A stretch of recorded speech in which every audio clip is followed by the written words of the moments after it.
Put a finger down if when you were a kid you begged your parents to buy you this extremely overpriced distressed denim jacket from Abercrombie along with the matching jeans that were just covered in holes and paint splatters, and your parents were like, why would you ever want to wear this? And you were like, this is the pinnacle of fashion. People wake up. And they were like, okay, and they bought it for you and you wore it every single day. And later on that year when you went to the city with your entire family, you were in a subway station and you got distracted by this old homeless man who was yelling at people and your family just walked off. And when you finally noticed that your family walked off, you started to freak out and you went up to this old foreign couple and you were like, can you please help me? Like, I need a phone to call my parents. And they were like, what? And they started screaming and these two cops came over and they're like, what's going on? And the old foreign couple was like, this homeless child is trying to rob me. And I was like, what? And the cop was like, are you homeless? And I was like, no. And then the old foreign couple was like, look at his jacket, it's all ripped up. And I was like, listen lady, I'm wearing Abercrombie, you need to get a grip. And the cop started laughing and took me back to the police station where I waited 2 hours for my family to pick me up. Put a finger down if your wife had a baby and then you decided to hold your own child and you sat in a chair, and when you were sitting in the chair you fell asleep, and when you fell asleep you moved and then you dropped the baby and you woke up to the baby crying and your wife screaming, John, you dropped my baby. Dad, I could have died. Well, I didn't mean to Yeah, drop but my you. skull could have cracked. I know. Did you ever? Put a finger down if while in college during your sophomore year you were accidentally involved in an LAPD sting operation because your apartment complex got robbed and your apartment got broken into, and the guy who broke into your apartment stole your wallet and then used your ID to find you on Instagram and ask you out on a date. And so then once you were sure it was the guy who broke into your apartment, you called the police and the police were like, oh my god, this is so good, go on the date. And you were like, what? And then they were like, no, do it, just trust us. And so then you arranged an entire sting operation with them where you'd give them a tip off so that they could come and arrest him. And so then he got arrested right in front of you and went to jail. And so you called your mom thinking she would be so proud. And she was like, oh my god, he knows where you live, he knows what you look like, and he knows how to break into your apartment. You're gonna get murdered. And you were like, oh my god, no mom, it's fine, he'll be in jail. But then after 2 days he posted bail and immediately DM'd you on Instagram. Let's play a game. Put a finger down if you were raised in a super religious household and you weren't allowed to party or drink or do any of that during high school. So you became a little bit of a rebellious child and you started partying, drinking, hooking up with guys. And you ended up kissing this one guy that your best friend had a crush on, even though she had only ever seen him on social media and had never spoken to him in her entire life. So she got pissed off, called your parents, told your parents everything you had done, even though your parents had had no idea that you even had one sip of alcohol in your entire life. So your parents hired a private detective that followed you around for 6 months. You had no idea. They made fake social medias, and eventually, after they had discovered everything you had done and followed you around and stalked you for half a year, you had to move to your dad's. Anyone else? Okay, awesome. Okay, put a finger down if one day you were at a Spanish review and your boyfriend sends you a picture and he's bleeding from his head and he goes, oh my gosh, my brother shot me in the head with a pellet gun. And it was just fun and games. And then an hour later, his mom calls you to tell you that he's being airlifted 2 hours away in a helicopter for emergency brain surgery. So you freak out, you rush to the hospital, and he has 27 staples in his head, and they went in through his skull and got the pellet out or whatever, and he almost died. And then, but you stay the night at the hospital because you want to spend as much time with him as you can. And so you and his mom had to share a bed because there was only one bed, and you woke up in the middle of the night and you were spooning his mom. Put a finger down if you've ever bought a girlfriend a butt plug for their birthday, not knowing they're going to be opening that gift later in front of all of their family. And as that's happening, you get super nervous and your face gets really red. And as she's pulling the plug out of the box, you get an erection, because when you get super nervous, you get an erection. All of a sudden, everyone's staring at you and your erection, and then her grandmother walks into the room and sees your erection and sees her granddaughter holding onto a butt plug, and just from that, she faints, she falls into the ground. Everyone is staring at the grandma, then all of a sudden, everyone looks to you, and everyone is staring at you, and you don't know what to do, so you just run out of there, and you don't stop running until you get all the way home. And then the only other time you talk to that girl again is a text message a week later that says, my family calls you the butt plug bandit.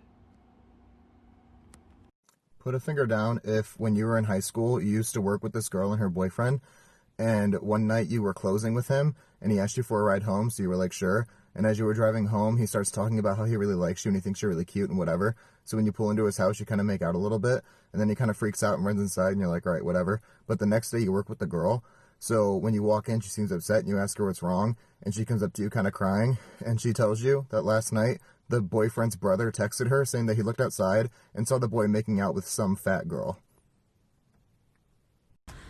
Put a finger down if when you were 18 years old you got really, really drunk at the bar with your friends and your friends left you at the bar and you were still really gone, so you had to end up at a McDonald's puking in the bathroom for 2.5 hours where some random girls you didn't know helped you and saved you and apparently brought you back to their house to get you cleaned up, and when they asked you for your address to take you home, you gave them your address and then they brought you home and you put your key in the door and it didn't work, so you went to your car in the driveway and opened the garage from the button inside the car and you went inside and you fell asleep on the couch and you woke up to a lot of screaming and yelling and in English and in Arabic, and it turned out that you were not inside your house and you were inside of a house that you did not recognize and did not know, and the car that you opened the garage with was not your car.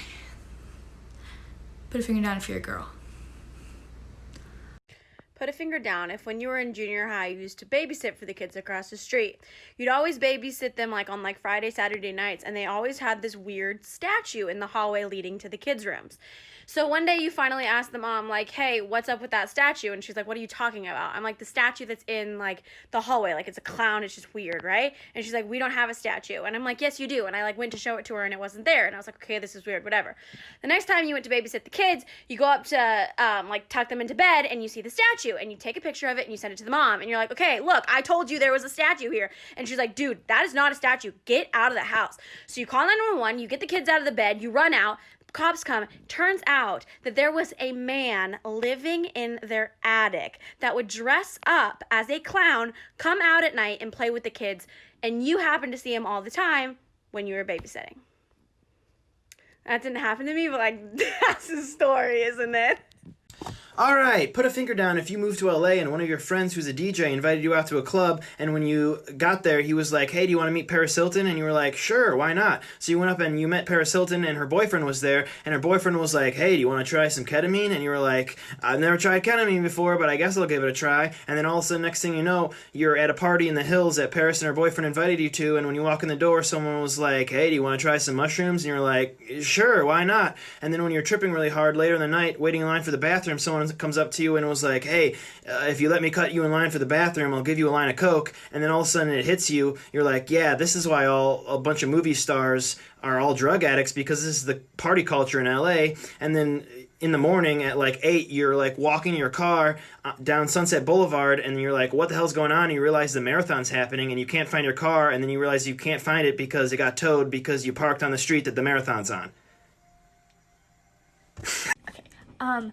Put a finger down if a year ago today you messed up your thumb, so you had to go to your school-based health center for them to look at it, and when they were done they said, is there anything else we can do for you? And you said, yeah, there's actually this weird black spot on my back, and can you look at it? And they're like, oh yeah, no, it's just a clogged pore. Do you want us to remove it? And you said, okay. And it actually hurt so bad that they actually had to give you 4 numbing shots in your back to remove it. And once they removed it, they looked at each other really confused, and then they looked at you and said, when was the last time you were swimming in a lake or a river or the ocean? And you said, summer. And then they said, well, you've had a pebble enlarged in your back for 7 months, and now there's a hole in your back from where it was.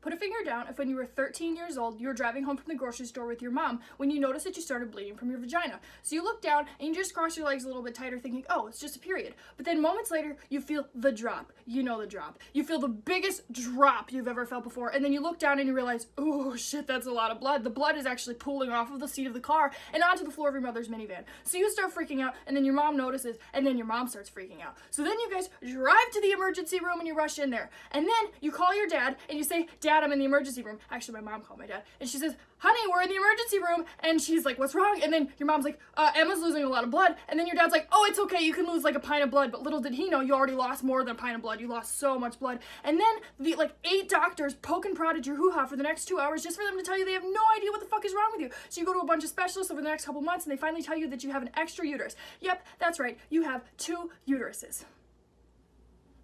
put a finger down if you started peeing blood and blood clots, so you went to the minute clinic because you thought that you had a UTI, but the test turned out negative at the minute clinic, so then they sent you to urgent care, and the urgent care test turned out negative, so then they sent you to the ER, which put you on an IV, and they gave you a scan and medication and all of the other things, and the test still turned out negative. So then you went to a urologist that they recommended to you, and the male 60-year-old urologist told you that you were just on your period, but you knew that wasn't true, so you ran out screaming, because as a 24-year-old woman, I know what a period feels like, and I know that I'm peeing blood, and it's not my period blood. So then I went to a woman doctor, and she found out I had bladder ulcers.